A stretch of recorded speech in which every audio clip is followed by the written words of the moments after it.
സിപിഎമ്മിന്റെ നേതൃത്വത്തിൽ വെറ്റമുക്ക് സാംസ്കാരിക നിലയത്തിന് മുന്നിൽ ധർണ നടത്തി. സാംസ്കാരിക കേന്ദ്രത്തിൽ ലൈബ്രറി സംവിധാനം ഒരുക്കുക, PSC കോച്ചിംഗ് പുനരാരംഭിക്കുക തുടങ്ങിയ ആവശ്യങ്ങൾ ഉന്നയിച്ചായിരുന്നു ധർണ. പന്മന വെറ്റമുക്ക് സാംസ്കാരിക നിലയം സംരക്ഷിക്കണമെന്നാവശ്യപ്പെട്ടാണ് സിപിഎമ്മിന്റെ നേതൃത്വത്തിൽ ധർണ സംഘടിപ്പിച്ചത്.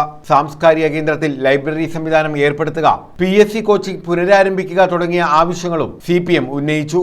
CPM Chavara area secretary R. Raveendran dharna ഉദ്ഘാടനം ചെയ്തു.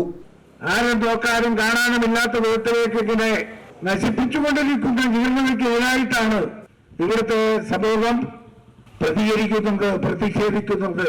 ഇത് പന്മന പഞ്ചായത്തിന്റെ ഈ സാംസ്കാരിക നിലയത്തോട് മാത്രമുള്ള ഒരു അവഗണനയല്ല.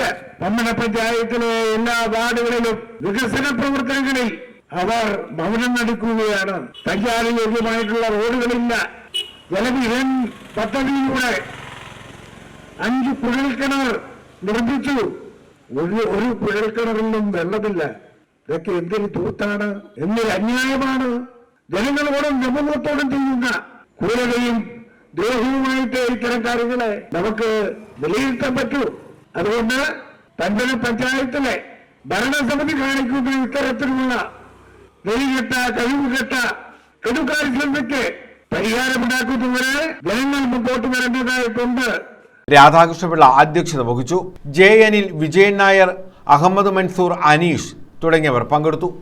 News bureau, Chavara.